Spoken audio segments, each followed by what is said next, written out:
السلام علیکم ویورز، کیسے ہیں آپ سب لوگ؟ آئی ہوپ کہ آپ سب لوگ بالکل ٹھیک ہوں گے اور اپنی لائف میں خوش بھی ہوں گے، اور میری اللہ تعالیٰ سے دعا ہے کہ اللہ تعالیٰ آپ کو ہمیشہ خوش اور آباد رکھے۔ تو آئیے جی، ناول کا آغاز کرتے ہیں۔ ناول کا نام ہے اسیر طلب، اور اس ناول کو لکھا ہے ہبا خان نے۔ اور ناول شروع کرنے سے پہلے اگر آپ کو ویڈیو پسند آئے تو ویڈیو کو لائک شیئر کرنا بالکل نہ بھولیے گا، اور چینل کو سبسکرائب لازمی کر دیجیے گا۔ تو آئیے جی، ناول کا آغاز کرتے ہیں۔ ماں، میں آپ کو بتا رہی ہوں، اگر دانی نے شادی کے بعد میرے ساتھ ایسا کوئی برتاؤ کیا، میں پکا آپ سے شکایت لگاؤں گی۔ کیا ہو گیا ہے؟ اگر میں جم چلی جاتی، اپنا قد بڑھا لیتی، لیکن نہیں، خود تو اتنے لمبے ہیں جیسے کھمبا، اور جب میں لمبی ہونے کی کوشش کر رہی ہوں تو مجھے گھر بٹھا دیا، یہ کہہ کر کہ میں ٹڈی ہوں اور ہمیشہ ٹڈی ہی رہوں گی۔ موم، میں آپ کو بتا رہی ہوں، آپ اپنے بیٹے کو سمجھا دے، یا ہر ٹائم منہ سے ڈائناسور کی طرح میرے سامنے آگ نہ نکالتے رہیں۔ دانیال کے جانے کے بعد آنسو بہاتی نور کب سے حدیقہ خانم کے گلے لگے ہچکیوں سمیت رو کر شکایتیں کر رہی تھی۔ موبائل چلاتی مشال نے حدیقہ خانم کو آنکھ ماری، جس پر حدیقہ خانم نے گھور کر اسے دیکھا۔ کیا ہو رہا ہے؟ میرا بچہ پھر سے رو رہا ہے۔ زارون خان بلیک 3 پیس شرٹ اور پینٹ کے ساتھ اس پر بلیک کلر کا ویسٹ کوٹ پہنے تیار نٹ کھٹ سے اپنے روم سے نکلتے نور سے پوچھنے لگے، آپ کی کیوٹ سی بیٹی کو آپ کے ڈائناسور جیسے بیٹے نے صبح صبح ڈانٹ دیا ہے، اس لیے کب سے رو رو کر میرے اور موم کے سر میں درد کر دیا ہے۔ بابا جان، آپ سنبھالیں اپنی بیٹی کو، ہماری تو ایک بھی نہیں سن رہی۔ ایل، میرا پیارا بیبی کو ڈانٹ دیا، صبح صبح آنے دو، گھر میں کلاس لیتا ہوں اس گھر کے بچے کا۔ زرون خان مصنوعی غصے سے کہتے نور کو اپنے سینے سے لگا گئے۔ نور بھی ہاں میں سر ہلاتی، دانیال کے لیے خر کا لفظ استعمال سنتی ہنس دی۔ پکا نا بابا؟ اپنی تھوڑی زارون خان کے سینے پر رکھتے اپنا سر اونچا کرتی نور استغفار کرنے لگی، جس پر وہ سر حامی میں ہلاتے اس کے ماتھے پر محبت سے بوسہ دیا۔ بیگم، مجھے سی آف کرو، میں آفس جا رہا ہوں، تمہارا نکما بیٹا بلا رہا ہے، لیکن پہلے فریش جاؤ، جوس پلا دو۔ بابا، میں آپ کے لیے جوس لے کے آتی ہوں، نور کہتے مسکراتے ہوئے کچن میں چلی گئی۔ مشی بچہ، ذرا میرا آفس بیگ روم سے لے آؤ۔ زارون خان مشال کو موبائل میں گم دیکھ کر بولے۔ مشال ہاں میں سر ہلاتے مسکراتے ہوئے آفس بیگ لینے چلی گئی۔ خیریت ہے؟ آج کچھ زیادہ ہی جوان بن کر آفس جا رہے ہیں، کیا چکر ہے؟ حدیقہ خانم زارون خان کی تیاری دیکھتے انہیں گھور کر بولی، جس پر بے اختیار وہ کہکا لگا اٹھے۔ بس آج کا دن بہت زیادہ خاص ہے، اس لیے ایسا بھی کیا ہے زاروں جو آپ اتنا تیار ہو کر جا رہے ہیں؟ حدیقہ خانم جل بھن کر بولی۔ استغفر اللہ بیگم، جیسا آپ سوچ رہی ہیں ویسا بالکل بھی نہیں، میری ایک ہی بیگم ہے اور وہ آپ ہیں، جس سے میرے تین بچے ہیں۔ مجھ جیسا معصوم خان اور کس کے لیے تیار ہو سکتا ہے؟ میں صرف اپنی خانم کے لیے تیار ہوتا ہوں، لیکن وہ الگ بات ہے، تم میری تعریف نہیں کرتی۔ اسے کلائی سے تھامے زارون خان اپنے قریب کر گیا۔ حدیقہ خانم بکھلاتے ہوئے ان کے سینے سے آ لگی۔ زارون، شرم کر لیں، گھر میں 2 جوان بیٹیاں ہیں، کسی بھی ٹائم آ سکتی ہیں۔ ہٹے، میرا وہ مطلب نہیں تھا، میں بس ایسے ہی مذاق میں پوچھ رہی تھی۔ اپنی چوڑی پکڑے جانے پر حدیقہ خانم نظریں جھکائے ان سے دور ہوئی۔ اس سے پہلے کہ زارون خان کچھ کہتا، نور آ گئی۔ بابا، یہ آپ کا جوس؟ نور گلاس زارون خان کو تھماتے بولی۔ معنی خیز نگاہوں سے حدیقہ خانم کے سرخ چہرے کو دیکھتے وہ جوس پینے لگا۔ یہ لے موٹی، یہ کپڑے پکڑ، کل تیرا نکاح ہے شہزاد کے ساتھ۔ نکاح ہے؟ چپ چاپ شرافت سے تو نے کرنا ہے، اگر کوئی ہنگامہ کھڑا کیا تیری چمڑی ادھیڑ دوں گی۔ ایک پرانے زمانے کی عورتوں کا سوٹ عروہ کے چہرے پر مارتے حاجرہ بیگم غصے سے بولی، پلیز میرے ساتھ یہ ظلم نہ کرے، میں شہزاد کو بھائی مانتی ہوں، وہ مجھ سے بہت زیادہ بڑے ہیں، میں ان سے نکاح نہیں کر سکتی۔ اپنے منہ پر ہاتھ رکھے وہ سسکی تھی۔ تیری شکل و صورت سے زیادہ میرا بیٹا اچھا ہے، موٹی تو شکر کر میں تیرا اپنے بیٹے سے نکاح کروا رہی ہوں، ورنہ تجھ جیسی موٹی سے کون شادی کرے گا؟ اپنے لہجے میں دنیا جہاں کی نفرت سمائے وہ حقارت سے بولتی کمرے سے چلی گئی۔ اللہ جی، پلیز کوئی راستہ دکھاؤ، میں اس دلدل سے آزاد ہو جاؤں۔ آسمان کی طرف دیکھتے عروہ رودی آواز میں بولی۔ اس وقت سبھی دوپہر کے کھانے پر ڈائننگ ٹیبل پر موجود تھے، سوائے ختیجہ کے۔ जो अपने कमरे में ही खाना खाती थी। लाला जल्दी जल्दी खाएं। शनावर खान को आराम आराम से खाना खाते देख हानिया चिढ़ कर बोली, कौन सी पिशावर की बस निकली जा रही है जो उसे जल्दी खाना खाने का कह रही हो। फौजिया खानम हानिया को घूरते हुए बोली, आराम आराम से खाओ बच्चे। मोरे लाला मुझे मेरी दोस्त के घर मर्दान लेके जा रहे हैं। मैंने जो रेज लाला की शादी की दावत देनी है और उन्होंने मुझसे वादा किया है वो मुझे आज जरूर लेके जाएंगे। बच्चा पहले उसे खाना खाने तो दो, उसके बाद आराम से ले जाएगा। दादी अपनी नवासी का फूला हुआ मुंह देखते बोले, मेरे प्यारे दादी love you. Hania flying flying kiss दादी को देते शर्माते हुए बोली, जिस पर सबके चेहरों पर मुस्कुराहट आ गई। कल हदीका आएगी हसाम का रिश्ता खतीजा के लिए लेकर। दादी सबको देखते हुए हदीका खानम का पैगाम देने लगे। सबके हैरानगी से भरपूर चेहरों को देखते दादी मुस्कुराए। अयान खान के खाना खाते हाथ यकदम से रुके थे। अपनी सुर्ख आंखें उठाते हुए उसने दादी को देखा, लेकिन दादी क्या हदीका ने हसाम से इस बारे में बात की है? क्या वो राजी है? शोएब खान ताज्जुब से बोले, पता नहीं बच्चे, लेकिन उसने मुझे यही कहा है मैं तुम सबसे इस बात का जिक्र करूं। हसन खान से बात की होगी, इसीलिए तो उसने इतना बड़ा फैसला लिया है। दादी शोएब खान को कहते साथ साथ अयान खान के तासुरात झांक रहा था, जिसका चेहरा गुस्से के बायस एकदम सुर्ख हो चुका था। अगर हसाम खान मेरी बेटी को ऐसे कबूल कर सकता है, मैं राजी हूँ। घर की बात घर में ही रह जाएगी। आप सब गुड़िया से पूछे बगैर उसकी जिंदगी का फैसला कैसे ले सकते हैं? मैं नहीं चाहता आप लोग इतनी जल्दी उसकी शादी करें। अपने लहजे में कदरे नरम रखने की कोशिश करके भी अयान अयान खान नरम नहीं रख पाया। सबने अजीब नजरों से अयान खान को देखा, जिसका लहजा कदरे ऊंचा था। चुप करो अयान खान, खदीजा का बाप जिंदा है, वो उसका अच्छा भला जानता है। तुम कौन होते हो उसकी जिंदगी का फैसला लेने वाले? दिलदार खान ने अपने बेटे को टोका। मैं मोहब्बत करता हूँ खदीजा से। इतनी सी बात आप लोगों को समझ क्यों नहीं आती? मैं मोहब्बत करता हूँ उससे। मैं नहीं चाहता आप लोग उसका नाम भी किसी और के साथ जोड़े। अपने बालों में हाथ फेरते वो गुस्से से घुराया। सबकी आंखें हैरत से फटी की फटी रह गई। उन्होंने तो हमेशा अयान खान को खतीजा के भाई के तौर पर तस्वुर किया था। ये क्या बकवास कर रहे हो? दिलदार खान शोएब खान का सुर्ख चेहरा देखते ही अयान खान की तरफ देखते गुस्से से बोले, वही बाबा जो आप सब सुन रहे हैं। मैं खतीजा से मोहब्बत करता था, करता हूँ, हमेशा करता रहूंगा। मैं बर्दाश्त नहीं कर सकता आप लोग उसका नाम किसी और के नाम के साथ जोड़ें। आप सबको उसके लिए कोई रिश्ता ढूंढने की जरूरत नहीं है। वो मेरी अमानत है और बहुत जल्द मैं उसे अपने निकाह में लूंगा। सबके चेहरों को देखते ही अयान खान उन्हें धचके पे धचके दे रहा था। इतने सालों से क्या आप लोग ये बात समझ नहीं पाए? वो मेरी सांसों में बसती है। मैं मानता हूँ वो मुझे लाला कहती है, लेकिन मैंने उसे कभी भी बहन की नजरों से नहीं देखा। मैं उससे मोहब्बत करता हूँ, बेइंतहा करता हूँ, और उसे अपने निकाह में लेने का ख्वाहिशमंद भी हूँ। अपनी मुट्ठियां भींचते हुए उम्मीद भरी नजरों से दादी को देखने लगा। इतने सालों से क्या आप लोग ये बात समझ नहीं पाए? वो मेरी सांसों में बसती है। ये दोबारा से 2-3 लाइनें जो है ना ये रिपीट हुई हैं यहाँ पे। ये क्या बकवास कर रहे हो? मेरी बेटी के बारे में शर्म नहीं आई? उसके लिए इस तरह के ख्यालात अपने दिमाग में लाते हुए? वो तुम्हें अपना भाई मानती है। शोएब खान अपनी जगह से उठते धाड़े थे। चाचा, मेरे दिल पर मेरा इख्तियार नहीं है।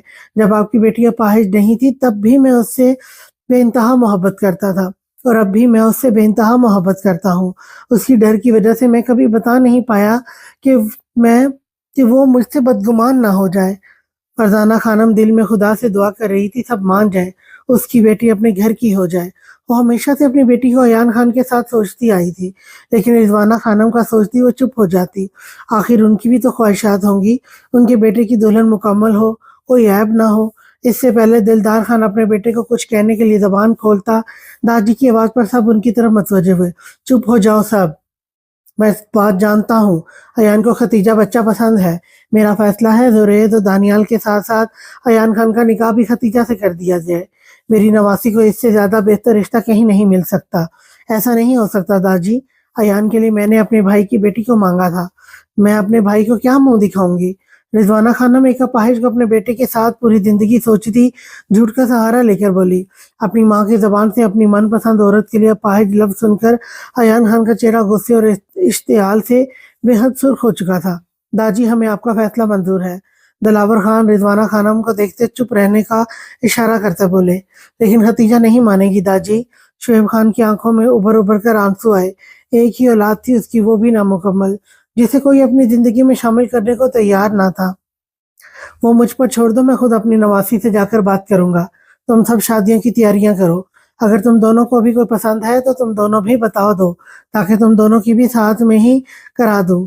दादी आदिल खान और शनावर खान को देखते तंदिया मुस्कुराते हुए बोले, दादी अब भी प्रोसेसिंग पर है, मेरी और आदिल की एक साथ करवा देना। शनावर खान आंख मारते बोला, जिस पर सब मुस्कुरा दिए। लेकिन रिजवाना बेगम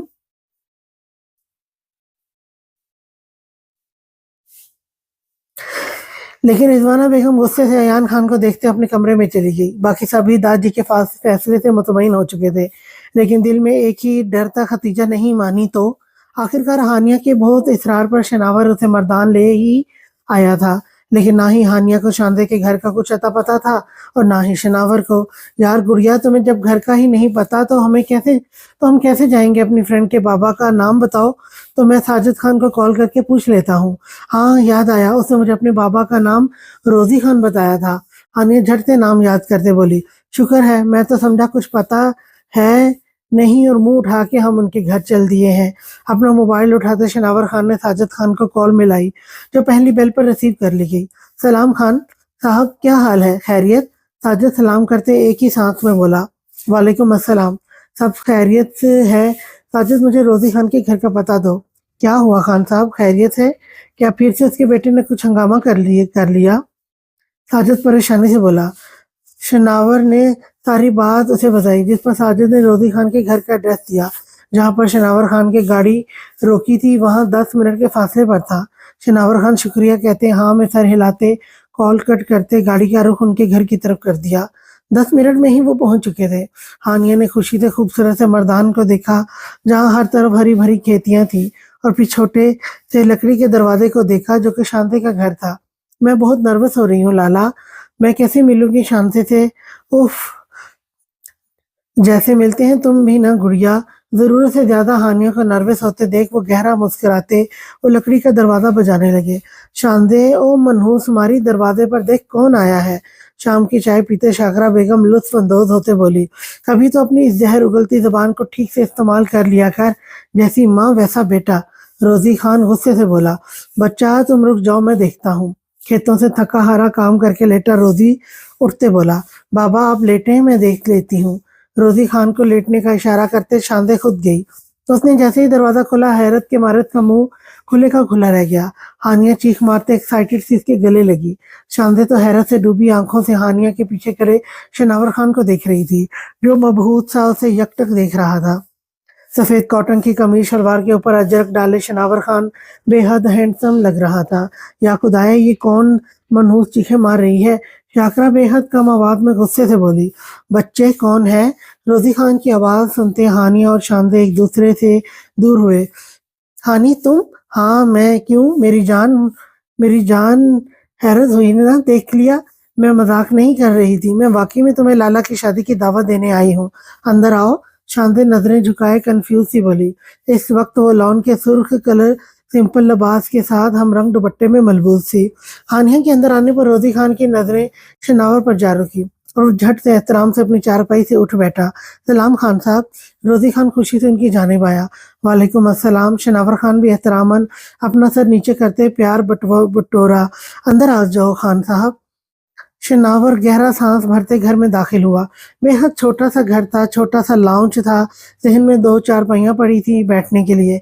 शाकरा बेगम सलाम करती हानिया शांदे के साथ चारपाई पर बैठी। शनावर भी एहतरामन शाकरा बेगम को सलाम करते रोजी खान के साथ बराजमान हुआ, लेकिन नजरें एक ही लड़की पर टिकी हुई थी। वो थी शांदे, जो पहली मुलाकात में उसका दिल धड़का गई थी। वो इसी के गांव, इसी की मलकियती जमीन पर रहने वाली जमींदादी थी। रोजी खान को हैरत हुई शनावर खान का उसके घर आने पर, लेकिन जब हानिया को शांदे के साथ गले लगते देखा वो समझ गया शांदे का सहेली है, जिसका जिक्र शांदे ने उनसे किया था।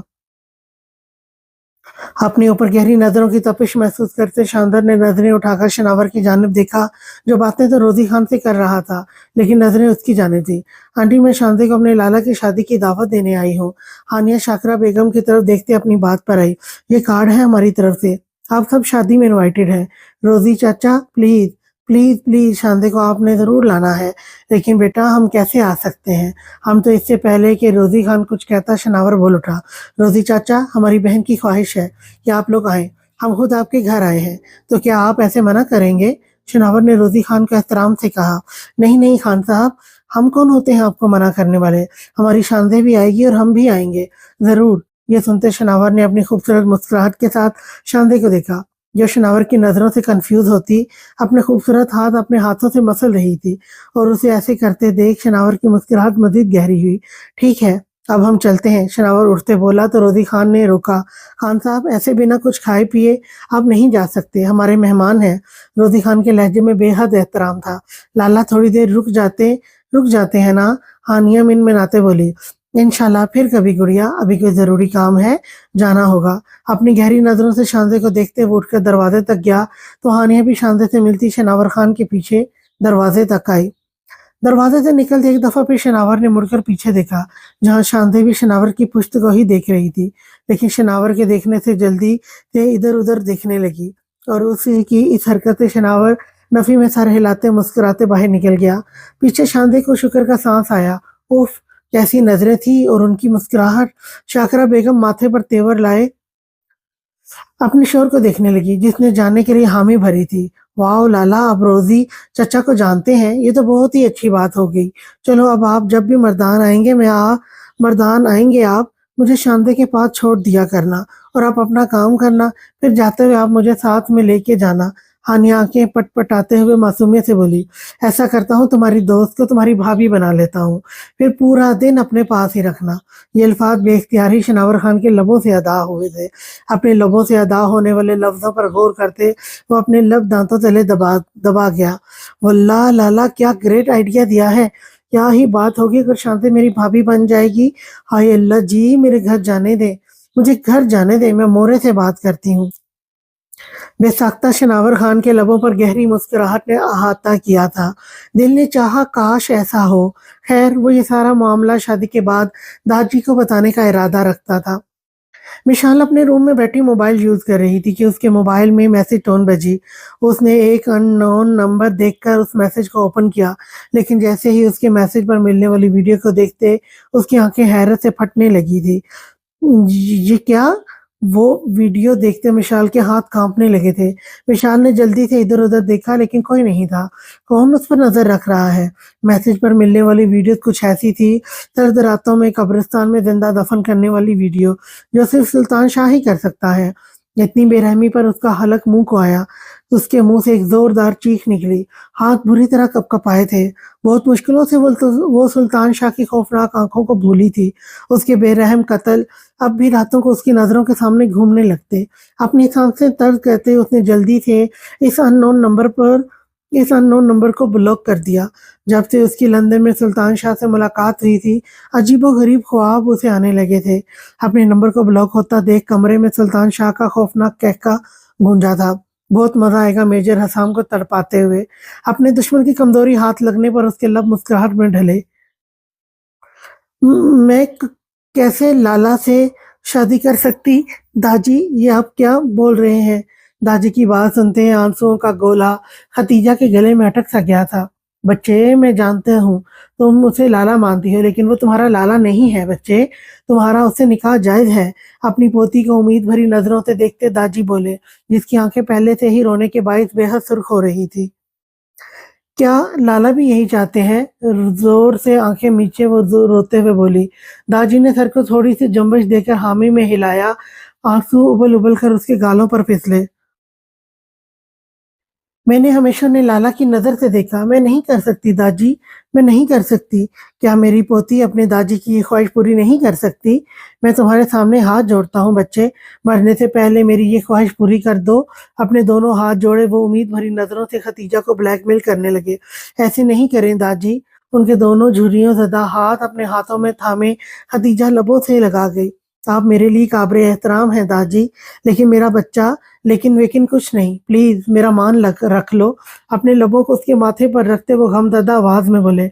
अपना सर नीचे झुकाए वो नासमझ सी कैफियत में सर हाँ में हिला गई, लेकिन दिल से एक खुदा वक्फ था कितनी अजियत से अपने दिल को मार कर उसने हामी भरी थी। दादी खुशी से मुस्कुराते उसके सर पर शफकत भरा हाथ रखते कमरे से निकलते चले गए। उनके निकलने के बाद कमरे में खतीजा और उसकी सिसकियां गूंज रही थी। वो छुपे रुस्तम निकले घर में ही माथे पर तेवर लाए जुरैद खान गुस्से से बोला। उसके एक बार ऑर्डर देने पर अयान खान किसी मुजरम की तरह अपने भाई के कमरे में मौजूद था। ऐसी बात नहीं लाला, मैंने उसे कभी बहन की नजरों से नहीं देखा। मैं हमेशा से उससे मोहब्बत करता था, करता हूँ, करता रहूंगा। आप भी तो भाभी से मोहब्बत करते हैं और रात को 3-3 बजे तक उसे बाहर घुमा रहे होते हैं। अपनी सिल्की बालों में हाथ फेरते वो हल्का सा मिनमिनाया। अबे तू मुझ पर नजर रख रहा है? जुरैद खान ने से घूरा। नहीं लाला, मैंने भला क्यों अपनी भाभी और लाला पर नजर रखनी है? वो अलग बात है लाला, अब सब कुछ खुद सरेआम करते हैं, बंदे की नजर पड़ जाती है। एक आंख विंग करते अयान ने उसके साथ बेड पर लेटा। बेटा जब तुम्हारी आएगी फिर पूछूंगा मोरे को कैसे मनाऊं। वो नाराज हो गई है। लाला मुझे नहीं बर्दाश्त मेरी गुड़िया को कोई अपाहिज बोले। उसकी तुम फिक्र मत करो, मैं मना लूंगा पक्का। अपना सर तकिए से उठाते उसने जुरैद खान की आंखों में झांकते अपने लब उसके माथे पर रखे वक़्त तंग करने के लिए। अबे कमीने हट, ठड़की अवाम, थोड़ा सब्र कर ले, तेरी शादी होने वाली है, अपनी चुम्मियां संभाल कर रख। दोनों का एक साथ कहका कमरे में गूंजा। हवेली की पहली शादी थी। खान हवेली में हलचल मची हुई थी। सब अफराद अपनी अपनी तैयारियों में मसरूफ थे। फौजिया रिजवाना बेगम हॉल में बैठे शादी की बातें कर रहे थे। मैं अपने बेटों की शादी में किसी किस्म की कमी नहीं छोड़ूंगी, रिजवाना बेगम खुशी से बोली। बहुत बहुत समझाने के बाद जाकर जुरैद खान ने उन्हें मनाया था। भाभी हदीका से बात हुई है? वो कब आ रही है? हाँ, उसने फोन किया था, कह रही थी कल आ जाएगी। आज तो जुरैद खान और मुंतहा को शॉपिंग पर जाना था, देर कर दी बच्चों ने। फौजिया बेगम ने रिजवाना बेगम से कहा, हाँ कहाँ रह गए हैं, मैं देख कर आती हूँ। रिजवाना बेगम खड़े होते हुए बोली। अभी वो 2 कदम आगे बढ़ती कि जुरैद खान को सीढ़ियों से उतरता देखकर सबकी नजरें वहीं जम गई। वो सफेद रंग के शलवार कमीज के ऊपर वेस्ट कोट पहने सब्ज वादियों का शहजादा लग रहा था। सबने आंखों ही आंखों में नजर उतारी। सीढ़ियों से नीचे उतरकर उसने सबको सलाम किया और उसके बाद सर अपनी माँ के आगे झुका दिया। अपने जवान बेटे को अपने सामने देखकर माँ की आंखें छिल के बगैर न रह सकी। रिजवाना बेगम ने अपने बेटे के सर पर प्यार किया और कुछ पढ़कर फूंका और उसका माथा चूम लिया। मोरे ये मुंतहा कहाँ रह गई है, देर हो रही है। जुरैद खान घड़ी को देखते हुए बोला। अभी जुरैद खान ये बात कहता कि मुंतहा सीढ़ियों से नीचे उतर रही थी। उसने डार्क ग्रीन कलर के घेरेदार फ्रॉक में जिस पर गोल्डन कलर के बारीक आस्तीन और गले पर काम किया हम रंग दुपट्टा सर पर लिया हुआ, कंधों पर अच्छे से चादर पहने जुरैद के पास खड़ी हुई। रिजवाना बेगम ने दोनों को साथ देकर माशाल्लाह कहा और कुछ पढ़कर फूंकने लगी। मोरे पहली दफा तो बाहर नहीं जा रहे हैं? जुरैद खान ने मुस्कुराते हुए कहा। नहीं बच्चा, आज तुम दोनों एक साथ बहुत ज्यादा प्यारे लग रहे हो, इसलिए किसी की नजर ना लगे। रिजवाना बेगम हंसते हुए बोली। अच्छा मोरे, फिर इजाजत दें। जी बच्चा, खुदा अपने हिफ्ज़-ओ अमान में रखे। बाकी सब अपनी अपनी तैयारियों में मगन थे। खदीजा ने किसी से भी कोई बात नहीं की थी। अयान खान ने 2 से 3 दफा मिलने की कोशिश भी की, लेकिन उसने दरवाजा ही नहीं खोला। दानियल बेटा उठो, कितना लेट हो गया, शाम हो गई है, देर हो रही है। तुम्हें आज नूर के साथ शॉपिंग पे भी जाना है। हदीका खानम अपने शर्ट से बेनियाज बेटे को झंझोड़ते हुए बोली। नहीं मॉम, मेरे पास इतना फालतू वक्त नहीं है, मैं आपकी बेटी को घुमाता फिरूं। शॉपिंग आप अपनी मर्जी से करवा लें, मैंने उसके साथ शॉपिंग नहीं करनी है और मैं अपनी शॉपिंग खुद कर लूंगा। क्योंकि शादी आपकी मर्जी से हो रही है तो आप उसकी शॉपिंग भी अपनी मर्जी से करवा दें, क्योंकि अगर मैं उसे अपने साथ ले गया तो वो 100 नखरे करेगी और मुझे नखरे पसंद नहीं है। आप मिशी के साथ उसकी भी शॉपिंग करवा दें, मुझे इस शॉपिंग के झंझट में नहीं पड़ना। दानियाल खान माथे पर तेवर लाए बोला। दानियाल, ये क्या बात हुई? मैं अब तुम्हारे बाबा से शिकायत करूंगी। बड़ा बेटा तो हाथ से निकल गया, अब छोटा बेटा भी। मैं करूं तो क्या करूं? आइंदा मुझसे कोई भी बात मत करना। हदीका बेगम गुस्से से कमरे से बाहर निकल गई। पीछे दानियाल हदीका बेगम की पुश्त को देखता रह गया। मेरी प्यारी बेगम इतने गुस्से में क्यों है? क्या हुआ? ज़ारून खादिका बेगम के साथ बैठे हुए बोले। मुझसे क्या पूछते हैं, जाओ अपने लाडलों से पूछो, मेरी तो एक नहीं सुनते। मैंने दानियाल को कहा कि नूर को शॉपिंग पर ले जाओ, पता है उसने आगे से क्या कहा कि शादी आप अपनी मर्जी से करवा रही हैं तो शॉपिंग भी अपनी मर्जी से करा लें। ये क्या बात हुई? और जरा शाम को कॉल करें, وہ میرا فون اٹینڈ نہیں کر رہا۔ اس کو بھی تو بتا دوں کہ دانیال اور زورید کی شادی ہے، برائے مہربانی شادی میں شرکت کرے، یہ دعوت نامہ بھی تو اسے دینا چاہیے۔ ارے پٹھانی اتنا غصہ نہ کیا کرو، صحت خراب ہو جائے گی۔ اچھا تم لوگ تیار ہو جاؤ شاپنگ پر، میں تم لوگوں کو لے چلتا ہوں، اور حسام کو بھی کال کر کے بتا دوں گا، پریشان نہ ہوا کرو اور غصہ نہ کیا کرو، صحت خراب ہو جائے گی میری پٹھانی کی۔ زارون خان حدیقہ خانم کے گرد اپنا ہثار باندھے بولے، زارون ہٹیں، 3 جوان بچوں کے بابا بن گئے ہیں، لیکن مجال ہے جو آپ سے جوانی والا کیڑا گیا ہو۔ حدیقہ خانم گھورتے ہوئے بولی، اتنی خوبصورت پٹھانی گول گپا خانم کسی کی ہوگی؟ وہ پاگل ہوگا جو اپنی خانم کو پیار نہیں کرے گا۔ زارون خان آنکھ مارتے ہوئے بولا، بے شرم انسان، جیسے آپ ویسے آپ کے بچے۔ حدیقہ بیگم مسنے غصے سے زارون کو دیکھتے نور اور مشال کو تیار ہونے کا کہنے چلی گئی۔ پیچھے کمرے میں زارون خان کا کہکا گونجا تھا۔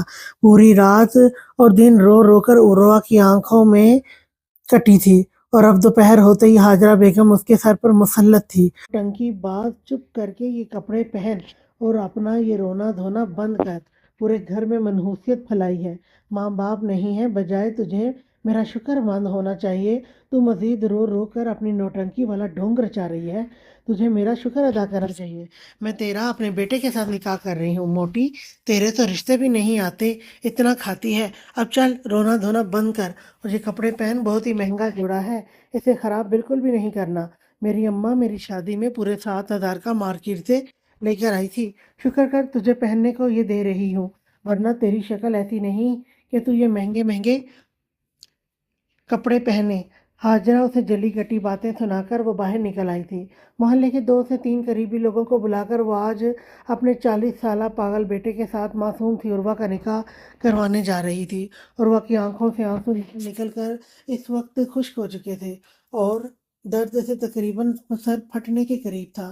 کل رات سے ہی وہ آنسو بہا بہا کر تھک چکی تھی۔ کس سے مدد مانگتی؟ اس دنیا میں افنان کے علاوہ اس کا کون تھا؟ اس وقت اسے شدید قسم کا افسوس ہو رہا تھا۔ اگر وہ افنان کو سب بتا دیتی ہمت کر کے، تو آج شاید کچھ اور ہی ہو رہا ہوتا اس کی زندگی میں۔ سوائے اللہ کے اس کے پاس اب کوئی نہیں تھا۔ اپنے چہرے پر تلخ سے تاثرات کو سجاتے ہوئے اس نے اب طے کر لیا تھا کہ وہ ہرگز یہ نکاح نہیں کرے گی۔ اسے شہزاد کی عمر سے کوئی مسئلہ نہیں تھا کہ وہ 40 سال کا تھا اور وہ اس سے چھوٹی تھی۔ بھلے وہ 50 کا ہوتا، وہ اس سے تب بھی نکاح کر لیتی، لیکن اگر اس کا دماغی توازن ٹھیک ہوتا۔ وہ تو پاگل ہے، پہلے ہی وہ گھٹ گھٹ کر اپنی ساری زندگی اپنی تائی کے آسرے پر جیتی آئی تھی۔ ہر لڑکیوں کی طرح اس کے بھی اچھے خواب تھے۔ وہ جو سوچا کرتی تھی کہ شادی کے بعد وہ جب اپنے شوہر کے گھر جائے گی تب ہی وہ کھل کر سانس لے پائے گی، لیکن یہاں تو اس کی سوچ سے سب کچھ برعکس ہو رہا تھا۔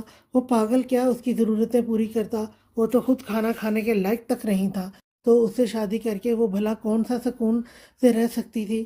یہی سب کچھ سوچتے ہوئے اس نے گھڑی پر اپنی نظر دوڑائی تو دوپہر کے تقریباً 3 بج رہے تھے اور عصر کی نماز کے بعد اس کا نکاح ہونے والا تھا۔ ہاجرہ اس پر احسان کرتے سے تیار ہونے کا حکم تو دے چکی تھی، لیکن اس بار گھٹ گھٹ کر رہنے والی عروہ اپنے لیے آواز اٹھا کر اس دلدل سے آزاد ہونا چاہتی تھی۔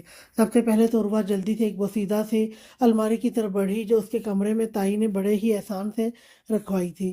جلدی سے اپنے تھوڑے سے جمع ہوئے پیسوں کو اپنی مٹھی میں دبوچتے وہ اب گھر سے نکلنے کی ترکیب سوچنے لگی۔ وہ بالکل بھی اب گھر میں گھٹ گھٹ کر نہیں مرنا چاہتی تھی۔ بن ماں باپ کے ظلم سہتے سہتے زندگی تو اس گھر میں گزار آئی تھی، لیکن اب مزید اس کی بس ہو گئی تھی۔ دل زوروں سے دھڑک رہا تھا۔ اپنے ہاتھ میں پیسوں کو مضبوطی سے تھامے وہ جلدی سے اپنے کمرے کی کھڑکی کی طرف بڑھی تھی، جو کہ کمرے کی کھڑکی پیچھے چھوٹے سے لان میں کھلتی تھی۔ ان کا لان بس 2 سے 3 قدموں کا ہی تھا۔ وہاں پر صرف اور صرف ایک کرسی ہی رکھی رہتی تھی، جہاں پر زیادہ تر وہ اپنی پڑھائی ہی کرتی رہتی تھی۔ یہ کمرہ بھی تائی نے اسے اس لیے دیا تھا کیونکہ اس کے کمرے میں پنکھا تک نہیں تھا، اور کھڑکی جب وہ کھولتی تو لان سے ہوا آتی جس پر وہ اپنا گزر بسر کر رہی تھی۔ کھڑکی کو پھلانگ کر عروہ نے ایک نظر لان کی دیوار پر ماری تھی جو اونچی تھی، اور دوسری نظر اس نے دروازے پر ماری جہاں سے نکلنا تقریباً ناممکن ہی تھا کیونکہ محلے کی عورتوں نے آنا شروع کر دیا تھا۔ اس وقت دوپہر کا ٹائم تھا، سب محلے والے اپنے اپنے گھروں میں تھے، لیکن کچھ عورتیں جو اس کی تائی کے ساتھ شاید مدد کروانے آئی تھی، اسی لیے وہ جلدی آ گئی۔ عصر کی اذان ہونے سے پہلے پہلے عروہ کو کسی بھی طرح سے اس گھر سے نکلنا تھا۔ کیونکہ اگر ایک بار عصر کی اذان ہو جاتی تو باہر گلی میں بچوں کا شور مچ جاتا اور آدمی لوگ بھی نماز پڑھنے مسجد کی طرف جاتی تو اسے کوئی بھی دیکھ سکتا تھا۔ لیکن اس وقت دوپہر کا ٹائم تھا، بچے مدرسے میں تھے، محلے کے سارے آدمی اپنے اپنے کاموں میں تو کچھ گھروں میں مصروف تھے۔ وہ جلدی سے لان کی جانب تھوڑا سا آگے ہوئی جہاں ایک کرسی پڑی ہوئی تھی، اسے لان کے دیوار کے ساتھ مضبوطی سے رکھتے اور وہ اس پر ہمت کر کے چڑھی۔ دیواریں زیادہ اونچی نہ ہونے کی وجہ سے وہ دیوار کے سرے تک تو پہنچ گئی، جہاں سے ہاتھ پکڑ کر اسے جمپ مار کر دیوار پر چڑھ کر دوسری طرف جانا تھا۔ اپنے پیسوں کو دوپٹے کے کونے پر مضبوطی سے باندھے، دوپٹے کو اپنے دل سے لگائے، اب وہ اپنے جسم کو جھٹکے کے ساتھ اوپر دیوار کے سرے تک پہنچانا چاہ رہی تھی۔ لیکن یہ کام بھی نہایت مشکل تھا، کیونکہ اس کا وزن بھی تو ماشاءاللہ سے بہت زیادہ تھا۔ موٹی ہونے کی وجہ سے وہ جمپ مار نہیں پا رہی تھی، اسے کافی محنت درکار تھی۔ یا اللہ، مجھے ہی موٹی کیوں بنانا تھا؟ اللہ جی، ایسا کچھ کرے میں آسانی سے جمپ مار پاؤں۔ لبوں سے آیت الکرسی کا ورد کرتی وہ دھڑکتے دل کے ساتھ اب جمپ مارنے کی کوشش کرنے لگی۔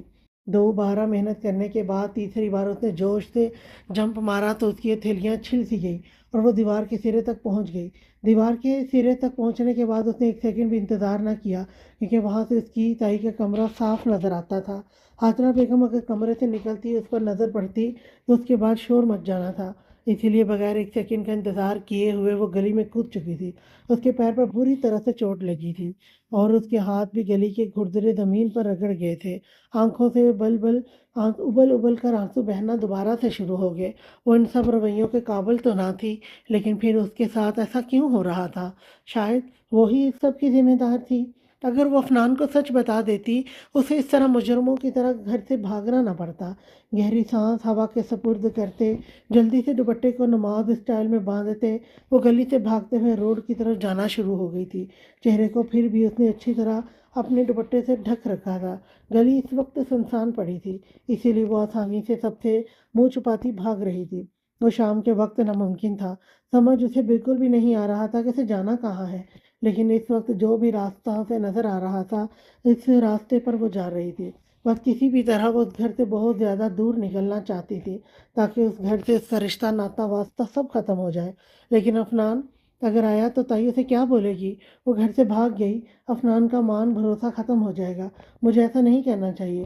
دل سے ایک بار پھر آواز آئی، وہ اپنی جگہ رک گئی۔ قدم آگے بڑھنے سے انکاری تھے، لیکن اگر میں واپس گئی تو مجھے کہیں کا نہیں چھوڑے گی، میری شادی ہو جائے گی، پھر میں اس دلدل سے شاید کبھی نہیں نکل پاؤں گی۔ لیکن بھائی، یا اللہ پاک مجھے معاف کر دینا، بھائی آپ جہاں بھی ہیں مجھے معاف کر دینا۔ اپنے آنسو ہتھیلیوں سے صاف کرتے ہوئے گہرے گہرے سانس لے رہی تھی۔ چلا بالکل بھی نہیں جا رہا تھا، دل کی دھڑکنیں زوروں سے دھڑک رہی تھیں۔ بھاگتے بھاگتے وہ بہت دور نکل آئی تھی اور اس راستے پر صرف اور صرف ایک بس اسٹینڈ تھا۔ شکر ادا کرتے ہوئے وہ بس اسٹینڈ کے پاس جا کر کھڑی ہو گئی۔ اور بھی بہت سارے لوگ تھے جنہیں دیکھ کر اس کا دل پرسکون ہو گیا تھا کہ چلو کوئی نہ کوئی تو ہے۔ کچھ ہی دیر میں بس اسٹینڈ پر رکی، سب لوگ اس میں سوار ہونے لگے اور وہ بھی جلدی سے نظریں بچاتی اس بس میں جا کر بیٹھ گئی تھی۔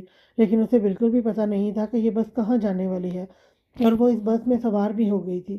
اب نہ جانے اسے زندگی کس موڑ پر لے کر جانے والی تھی، یہ تو اس بس کے رکنے پر ہی پتہ چلنا تھا۔ بس کے اندر داخل ہوتے ایک سیٹ پر بیٹھتے وہ آنکھوں سے اپنے بہتے ہوئے آنسوؤں کو صاف کرتی، اپنی جمع پونجی کو دیکھ کر خود کو تسلی دے بیٹھی تھی کہ اس کے پاس پیسے تو ہیں، وہ کہیں تو جا سکتی ہے۔ جب بس کا ڈرائیور اس کے پاس ٹکٹ مانگنے کے لیے آیا تو عروہ نے اپنے دوپٹے کے کونے سے پیسے نکال کر بس ڈرائیور کو تھمائے۔ آپ کو کہاں جانا ہے میڈم؟ کنڈکٹر اس کی سہمی ہرنی جیسی سرخ آنکھیں دیکھ کر استغفار کرنے لگا۔ بھائی یہ پیسے لیں، جس کسی جگہ کی بھی ٹکٹ ہے وہ مجھے دے دیں۔ اپنے دوپٹے کی گھٹان کھولتی وہ 1000 روپے تھماتی بولی۔ کنڈکٹر نے شکی نگاہوں سے اسے دیکھا، لیکن عروہ کے چہرے کی معصومیت اور وہ سرخ سی آنکھیں اور بہتے ہوئے ناک کو دیکھ کر ڈرائیور کو اس پر ترس سا آ گیا تھا، اس لیے اسے سوات کی ٹکٹ کاٹ کر دیتا، وہ اس کے ہاتھ میں تھما چکا تھا۔ اور عروہ نے جیسے ہی وہ ٹکٹ دیکھا، سوات کا نام دیکھ کر اس کا چہرہ خشک سا ہو گیا تھا۔ اب نہ جانے یہ زندگی اسے کس موڑ پر لے کر جانے والی تھی۔ سوات جا کر انجان لوگوں میں وہ کیا کرتی، اسے کچھ بھی پتہ نہیں تھا۔ اس وقت اسے زندگی سے بہت سے شکوے تھے جو اسے اس در پر لے آئی تھی اور اسے اس حد تک بے بس کر چکی تھی کہ وہ زندگی کے سہارے ہی چل رہی تھی کہ جہاں اسے زندگی پھینکے تو وہ وہاں سے اپنی زندگی کو نئے سرے سے شروع کرے۔ بے شک گھر سے یہاں تک کا بھاگنے کا سفر بالکل بھی آسان نہیں تھا۔ وہ اپنی گھر کی دہلیز، اپنی عزت سب گنوا آئی تھی، کیونکہ اس کے اپنے ہی گھر میں اس کی عزت محفوظ نہیں تھی۔ تائی کیا تماشا کرے گی؟ ماہی کہاں ہو میری جان، آئی مس یو سو مچ۔ ہوش اس کی زبان ہی اٹک چکی تھی۔ اس کے گلے میں شدید درد ہو رہا تھا، دل اندر سے سوکھے پتے کی مانند لرزا۔ ماہنور کو یاد کرتے اسے بے حد رونا آیا تھا۔ آخر روز نے اس کی بات مان ہی لی تھی۔ اپنے آپ کو بچانے کی خاطر وہ ایک بہت بڑا قدم اٹھا گئی تھی، بس اپنی پوری رفتار کے ساتھ تیزی سے آگے بڑھ رہی تھی۔ ساتھ عروہ بھی اپنا گزرا ہوا وقت، گزرا ہوا ماضی سب کچھ پیچھے چھوڑے آگے بڑھ رہی تھی زندگی کے بھروسے۔ بس میں اگر وہ اتنی پرسکون سی بیٹھی تھی تو صرف اس لیے کیونکہ اس کے پاس ایک بوڑھی خاتون بیٹھی تھی، اور جگہ جگہ بس عورتوں سے بھرا ہوا تھا۔ جہاں پہ آدمی تھے تو وہاں پہ عورتیں بھی تھیں۔ یہی سوچ کر اس کا دل پرسکون سا تھا۔ عدیقہ خانم، زاروان خان کو، نور، مشال، دانیال سبھی خان حویلی آ چکے تھے۔ کل مہندی کی رسم ادا ہونی تھی۔ سب اپنی اپنی تیاریوں میں مگن تھے۔ مرد حضرات اپنے اپنے کاموں سے چھٹی لے کر گھر پر اپنی بیگمات کا شادیوں کی تیاریوں میں بھرپور ساتھ دے رہے تھے۔ مورے مورے، منتہا کہاں ہے؟ نظر نہیں آ رہی۔ اپنے کمرے سے ہانیہ سیڑھیوں سے نیچے اترتی چلا رہی تھی۔ آرام سے، کیا ہو گیا ہے؟ کون سی آفت آ گئی ہے جو اتنی تیزی تیزی سے نیچے آ رہی ہو؟ اگر چوٹ لگ گئی تو پوری حویلی سر پر اٹھا لو گی۔ فوزیہ خانم ہانیہ کو غصے سے دیکھتے ہوئے بولی، میری پیاری پیری مورے، اتنا غصہ کیوں ہوتی ہے؟ میرا موڈ ہوا ہے شاپنگ پہ جانے کا،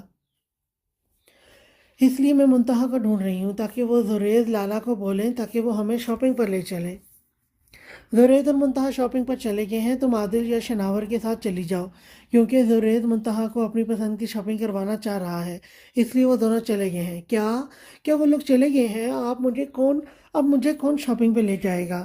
میں کس کے ساتھ جاؤں گی؟ یہ منتہا دیدہ نے اچھا نہیں کیا، شادی کیا ہونے والی ہے بدل گئی۔ چلو کوئی نہیں، میں ایان، لالا اور ختیجہ کے ساتھ چلی جاؤں گی۔ میری گڑیا کس بات پر ناراض ہو رہی ہے؟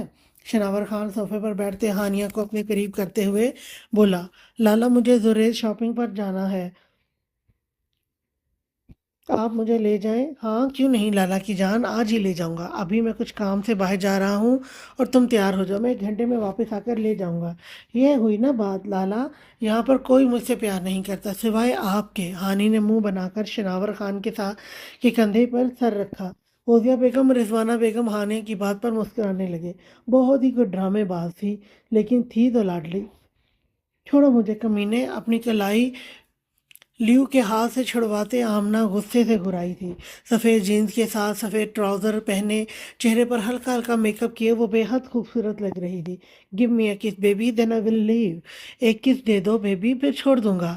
اپنے لبوں کو زبردستی اس کے لبوں پر رکھنے کی کوشش کرتے لیو اسے کس کرنا چاہ رہا تھا۔ چھوڑو مجھے غلیظ انسان، آمنہ نے ایک ہی جھٹکے میں غصے سے اسے خود سے دور جھٹکا۔ یو بچ، دور رہو مجھ سے کمینے۔ ماتھے پر تیور لائے وہ گھرا کر بولی، now see what I do to you. Leo غصے سے چلاتا آمنہ کو بازو سے تھامے اس پر اپنی گرفت سخت کر گیا۔ میرا ہاتھ چھوڑو، وہ بے حد غصے سے بولی، جبکہ لیو کے چہرے پر ایک عجیب سی مسکراہٹ نمودار ہوئی۔ آمنہ کو شدید گھبراہٹ ہونے لگی، اسے لیو کے ارادے بہت خطرناک لگ رہے تھے۔ وہ خود کو جتنا بھی مضبوط بنا لیتی، پھر بھی وہ ایک لڑکی تھی، وہ حیوانوں سے خود کو کبھی محفوظ نہیں رکھ سکتی تھی۔ پچھلے گزرے واقعے کے بعد اس نے 2 دن سے ڈرنک نہیں کی۔ ابھی بھی وہ بس جلدی جلدی اپنی ڈیوٹی کر کے گرینڈ ماں کے پاس جانے کے لیے بےتاب تھی۔ کس می بیبی، لیو اپنے ہاتھ سے سختی سے اس کی کمر کے گرد باندھتے اپنی جانب کھینچنے والا تھا۔ اپنی ہیل والے پیر وہ زور سے لیو کے پیروں پر رکھ گئی، جس سے لیو نے اپنی گرفت سے اسے آزادی بخشی۔ لیو کو درد سے کراہتے دیکھ وہ وہاں سے بھاگی تھی۔ لیو کو غصے سے چلا کر اپنے پیچھے آتے دیکھ وہ بائیں جانب مڑتی، ایک روم کا دروازہ کھولتے جھٹ سے اس میں بند ہو گئی۔ دروازہ بند کر کے اس سے ٹیک لگا کر وہ اپنا سانس بحال کرنے کے لیے پیچھے مڑی، جب سانسیں ایک بار پھر سینے میں اٹک چکی تھی۔ صوفے پر لیٹا حسام خان شرٹ لیس اپنے لیپ ٹاپ پر کچھ ٹائپنگ کر رہا تھا۔ دروازہ زور سے بند ہونے کی آواز پر اپنی نظریں اٹھائے اس نے دروازے کی جانب آمنہ کو دیکھتے ماتھے کی رگیں ابھر آئیں۔ اس کے چوڑے سینے پر مردانہ بالوں کو دیکھتے وہ جلدی سے نظریں پھیرتی، پھر سے دروازے کی طرف رخ کر گئی۔ یہاں کیا کر رہی ہو؟ وہ سرخ آنکھوں سے اسے دیکھ کر لیپ ٹاپ سائڈ پر رکھتے شرٹ پہنتے غصے سے بولا۔ اس کی آواز سنتے آمنہ اپنی جگہ سے اچھلی۔ پلیز شرٹ پہن لو، पहन ली है, वो नागवारी से बोला जब आमना ने उसकी जानिब अपना रुख पलटा। यहाँ क्या कर रही हो? किसकी इजाज़त से बिना दस्तक दिए मेरे बुकिंग की किए रूम में आई? वो चलता हुआ आमना के पास आया था। हसाम खान को बिल्कुल भी हैरत नहीं हुई थी। वो अच्छे से जानता था इस लड़की का यहाँ मिलना नामुमकिन सी बात है, लेकिन आमना को ज़रूर हैरत हुई थी पाक साफ आदमी को क्लब में देखकर। लेकिन बेचारी इस वक्त मजबूरन डर के बायस कुछ बोल नहीं पा रही थी, वरना उसका दिल चाह उस आदमी का मुंह नोच ले जिसने उसके माँ बाप की तरबियत पर उंगली उठाई थी। आमना उसकी इतनी नज़दीकी पर घबरा गई। मुझे 5 मिनट दो, सिर्फ 5 minute please, it's my request, मैं चली जाऊंगी प्लीज़। आमना ज़ोर से अपने लब काटते हुए घबराहट से बोली। गेट आउट, वो घुराया। प्लीज़ प्लीज़ नहीं प्लीज़। वो जब भारी बूटों की आवाज़ सुनकर आमना आंखें ज़ोर से बंद करती घबराहट से बोली। वो जानती थी लियू इसे अब हर रूम में तलाश कर रहा होगा। अगर उसे पता होता एक ड्रंक पिलाने की कीमत लियू इससे इसकी इज्जत छीन कर लेगा, वो कभी उसका ये कर्ज ना रखती। कदमों की आवाज़ अब बिल्कुल करीब थी, बेहद करीब। आमना की आंखें फैली थी। हसाम खान ने गौर से उसके चेहरे पर आते जाते परेशानी घबराहट के आसार को देखा। इससे पहले हसाम मजीद कुछ कहता, आमना झट से उसके गले लगकर दरवाजे के पीछे छुप गई। लियू ने दरवाजे खोले, कमरे में नजर दौड़ाई, लेकिन बुकिंग का कमरा मालूम होते हुए दरवाज़ा बंद करते दूसरे रूम की जानिब बढ़ गया। वो जोर से आंखें बंद करती उसके गले लगी हुई थी।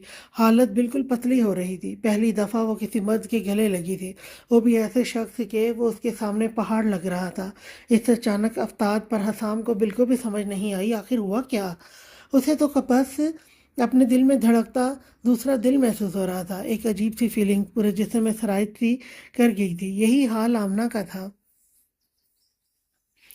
होश आते ही हसाम खान ने बेदर्दी से इस नाजुक सरापे को खुद से दूर झटका जो बड़े बड़े हील पहने कपकपाती टांगों के साथ उसके गले लगी हुई थी। इतना तो हसाम खान समझ चुका था जो आदमी कमरे में आया था ये लड़की उसके खौफ और डर से घबराहट का शिकार थी। लेकिन इस दिन की बेबाकी और बदतमीजी हसाम भूला नहीं था। आमना ने रोते हुए सुर्ख आंखों से सामने खड़े शख्स को देखा जिससे किस्मत ने उसे आज दूसरी बार मिलवाया, और दोनों बार ही ऐसे कि कोई भी अच्छा मर्द होता वो इसे डिसलाइक ही करता। वो अपनी गर्दन उठाकर उसकी सुर्ख आंखों में देख रही थी। आइंदा किसी के भी रूम में जाने से पहले इजाज़त ज़रूर मांगना। उसे बाजू से थामे बिना बात सुने हसाम खान ने दरवाज़ा खोलते उसे बाहर धक्का दिया था। एक नज़र उसे देखते वो धड़म से दरवाज़ा बंद कर गया था। आमना सीधी ज़मीन बोस हुई। ज़मीन पर लगने की वजह से उसकी कोहनी रगड़ गई थी। अपने आंसू साफ करते उसने उठकर जोर से अपनी हील वाले पैर दरवाजे पर मारे। इडियट, बुज़दिल इंसान, मर जाओ तुम बंदर के मुंह वाले। अपने आंसू साफ करती वो गुस्से से दरवाजे को घूरती क्लब से घर निकलने की तैयारी करने लगी। उसने फैसला कर लिया था वो ये जॉब छोड़ देगी। अपने लिए डाइन की ज़बान से नुक्ते अल्फाजों को सुनते हसाम खान के लबों पर मध्यम सी मुस्कुराहट रेंगी। उसका दिल अभी भी ज़ोरों से धड़क रहा था अपने साथ लिपटे नाजुक सरापे को महसूस करके। लेकिन वो लड़की उसके लिए नामहरम थी जिसको सोचना फजूल था। आज के लिए इतना ही। नेक्स्ट एपिसोड लेकर मैं फिर आऊँगी। तब तक के लिए अल्लाह हाफिज़।